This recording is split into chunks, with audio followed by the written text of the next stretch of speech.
Look at them chunks. Oh yeah. Very nice.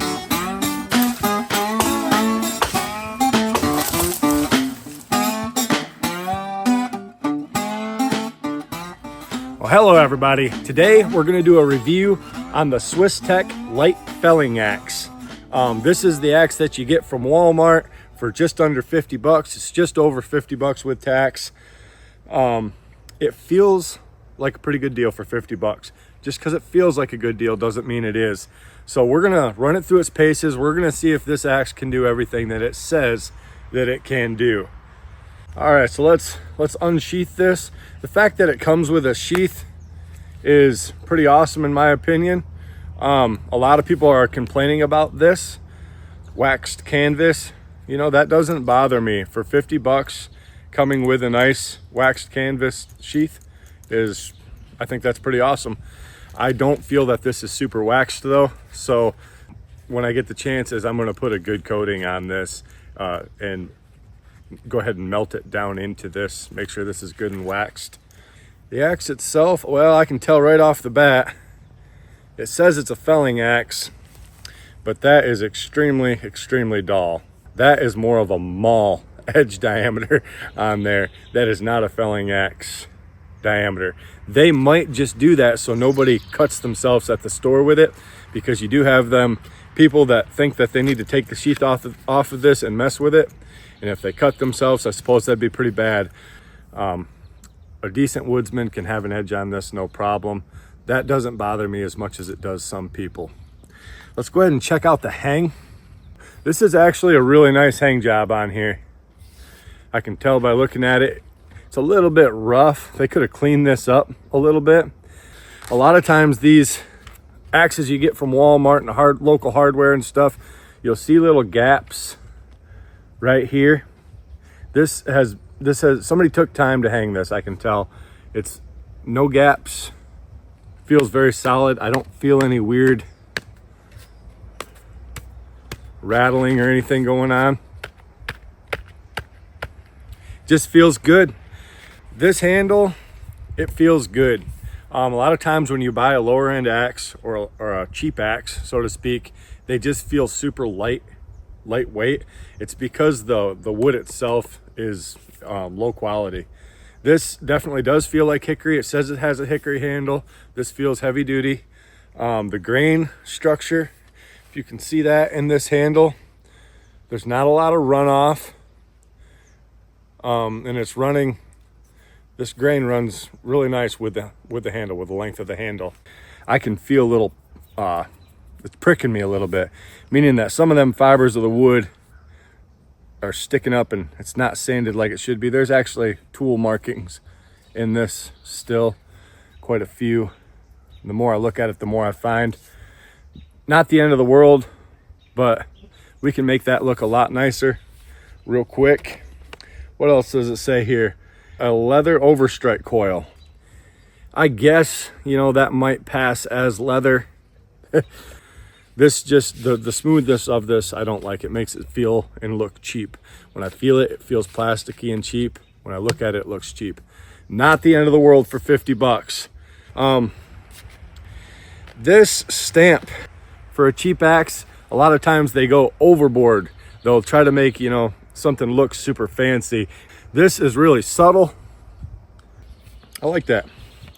It's made with 1055 carbon steel. That should be good axe steel. We're going to put that to the test. Let's go over what it says that it can do. Felling, bucking, limbing, and light to medium splitting. But let's put it to work and see if it can do everything that it says that it can do. I just want to show a little bit how it would do right out of the gate, meaning if you did not put an edge on this, this is the way it's going to work just right from the store without any work done to it. Like I say, I'm not dinging this company for not having a super sharp edge on this. So for safety reasons, short handles, we just get right down low to our work.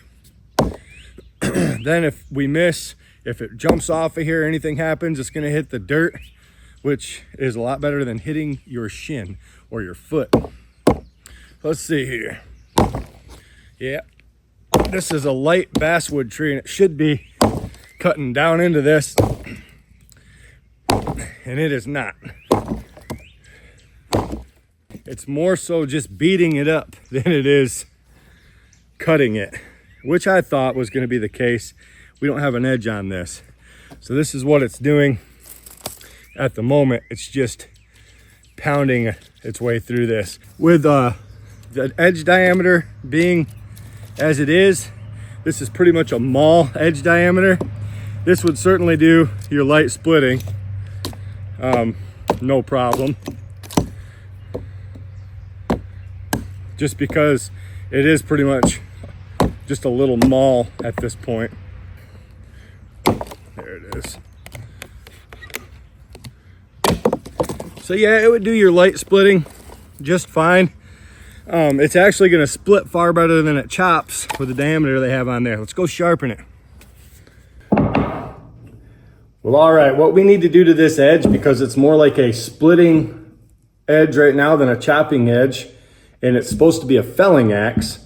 So felling axe by definition needs to be able to cut through the grain, not with the grain, through the grain. And with this edge on here now, it would never do that. So we're actually going to take that down quite a ways into here. And what that's going to do is, instead of having the edge diameter like this, we're going to take that and we're going to put it like this, which is going to make it much better at chopping. This is good for splitting. This is better for chopping. So that's what we're going to do. Got some coarse paper on here. We'll see how this goes here.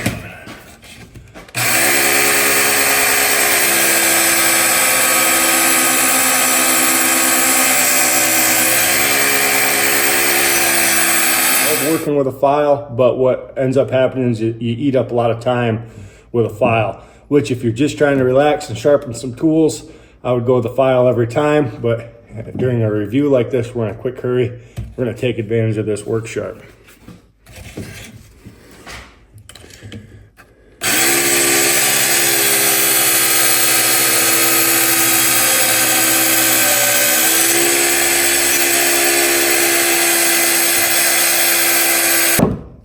All right, well, this tool has guides on it. It's kind of hard to mess it up.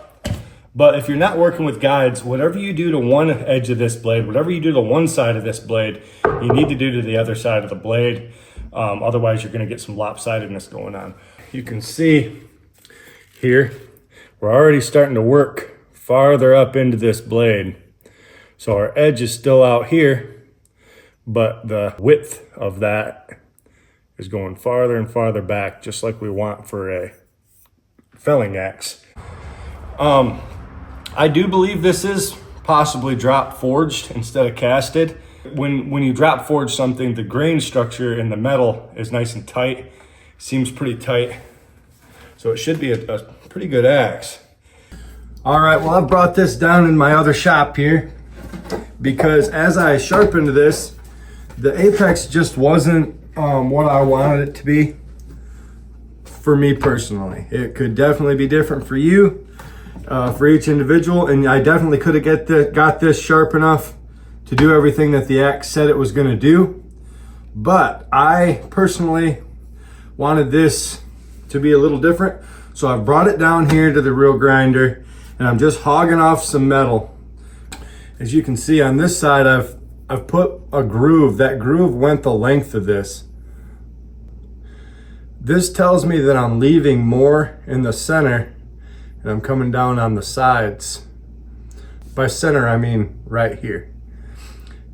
So right here needs to be a little bit higher than here and here. And all that's gonna do is just allow you to get it out of the wood better, so it's not getting stuck in things. Just a neat little trick.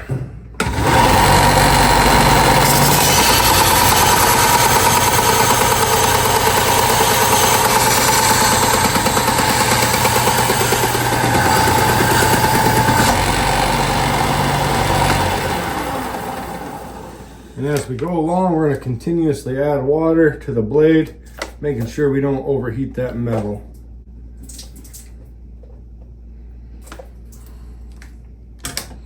Just making sure. Rule of thumb for me anyways is if I can grab a hold of it without it burning me, we're doing just fine. I know you can get it hotter than that and everything, but that's just a simple test while you're at home.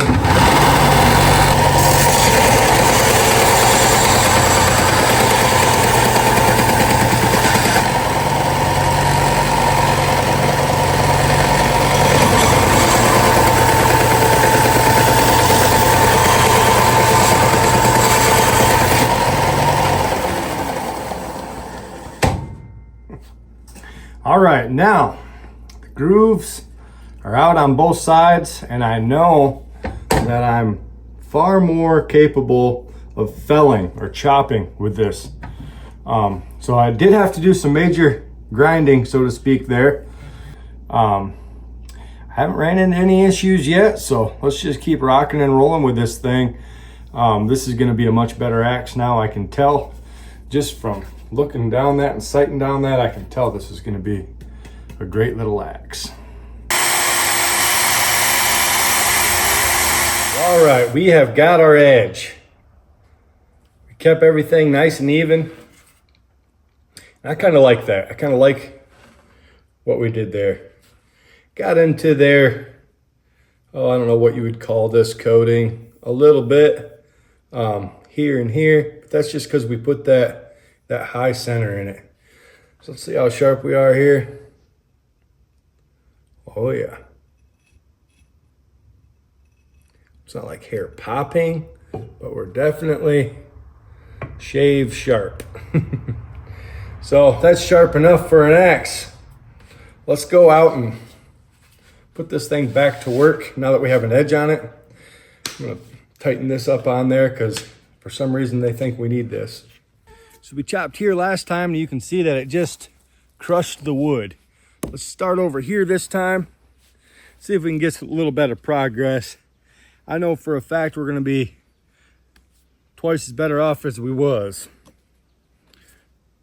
Oh yeah. Just 3 swings and we're already as deep as we were. Very nice. This is dead wood too, so it don't cut as easy as green. Yeah. Deal with that. So now you can see instead of crushing it, we're actually cutting it. So we can do our light splitting test here. This is just a light piece of wood. Pine, white pine. Split that, no problem. A little knot at the bottom there. See if we can cut right through that knot. Oh yeah. See at the bottom there we had a little knot, but it cuts, you know, for your camp work.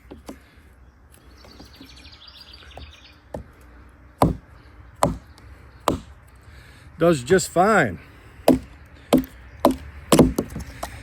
Next thing we're gonna do with this, we're gonna chop down an actual tree, see how that goes. The edge has no damage. No damage to the edge so far.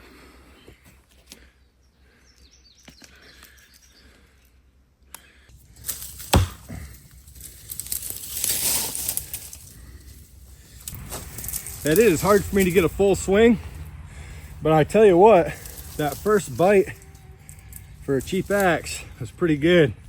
Let's see what we got here. Yeah, that's pretty good. Cut our notch in here.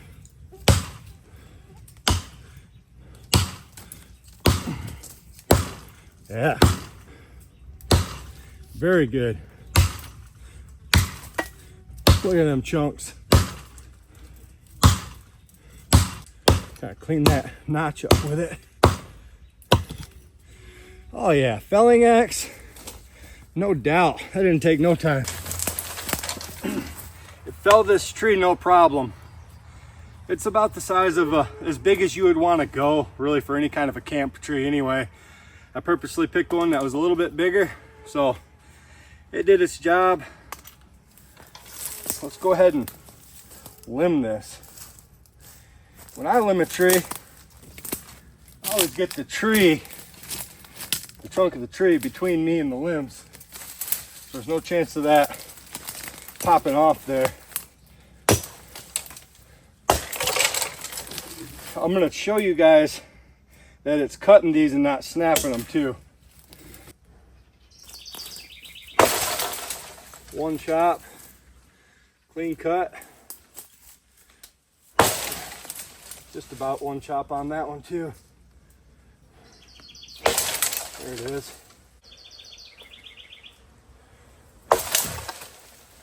There we go.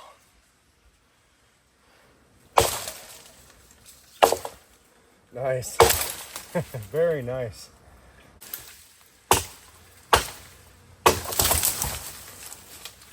Nice. All right, and just so you guys can see, one cut for that limb there, one cut for that limb there. You know, that's a pretty long cut.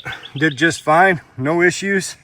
You can see how long that first cut was on the main limb there.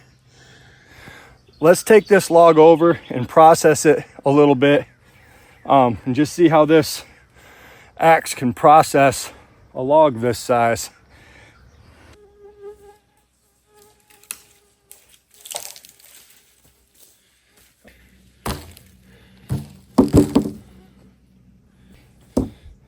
This is ash, roughly the size you'd use in your fire pit. Boy, that bite's good. See how that pulls right out, nice and easy too.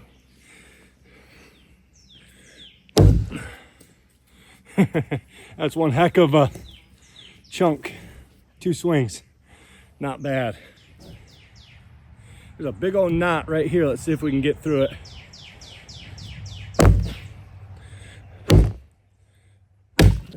Beautiful. Right through that knot. Awesome. So that didn't take a whole lot of effort or time. Do another one here.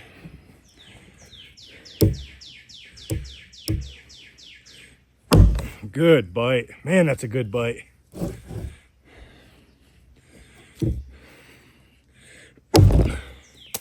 Beautiful. Just 2 swings, man, on a nice piece of ash wood.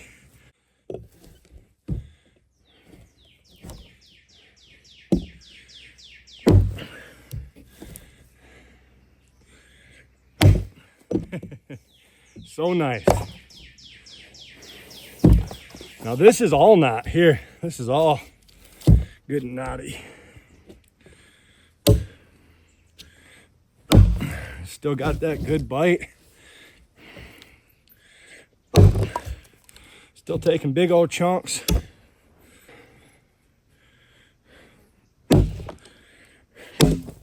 Beautiful. Really nice. Really impressed with that. Let's go ahead and split some of this. I already got one started. There it is. Split it that way.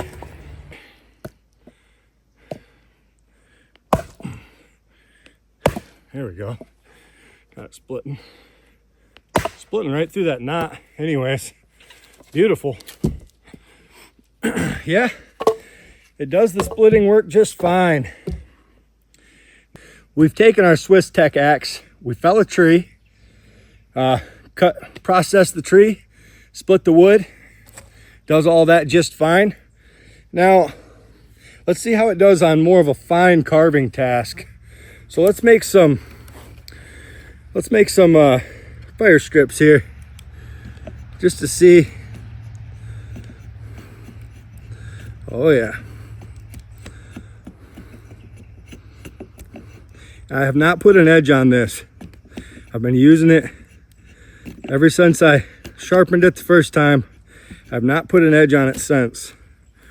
You can see, makes your tinder no problem there. Make a fire stick with this just fine. Do another one real quick. That only took a couple seconds. Yeah, so there you guys go. Do a fire stick relatively easy and quick, so you can still do those fine carving techniques let's go ahead. Let's one last thing. We have not used the back end of this axe yet, so we've made our fire stick. Let's make a tent stake. There it is.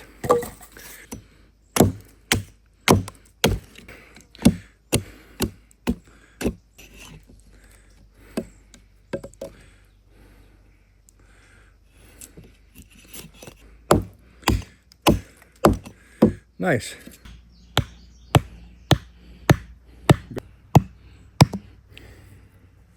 You can't go wrong. I did all that. I've not touched the edge since I sharpened it the first time, and there is no edge damage at all on that. Let's go ahead and see if it'll still shave hair. Yes, it will. It's still shaving sharp. You know, another thing, after all that work, the hang job was excellent. There's still a very solid head there. So my final thoughts for the Swiss Tech $50 axe, Walmart axe, whatever you want to call it. This is well worth the money. If you're willing to put in just a little work to make this more of a felling axe, this is well worth the money. So I'm going to do kind of a overhaul on this axe.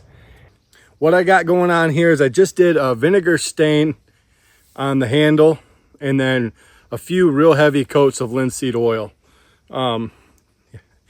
When I got into this handle and it said it was treated with linseed oil, it really didn't feel like it to me at all. So I got a couple really good thick layers of linseed oil on there. And the vinegar and steel wool stain was a few months old. And sometimes that just makes it look cool. It almost made it look dark like Osage. So this has got 2 layers, a white-tailed deer rawhide for the guard. You put it on there wet. As it dries, it tightens right up around that, nice and tight, and it turns extremely hard. I don't know if you can hear that, but it hardens right up, so it makes a really good guard.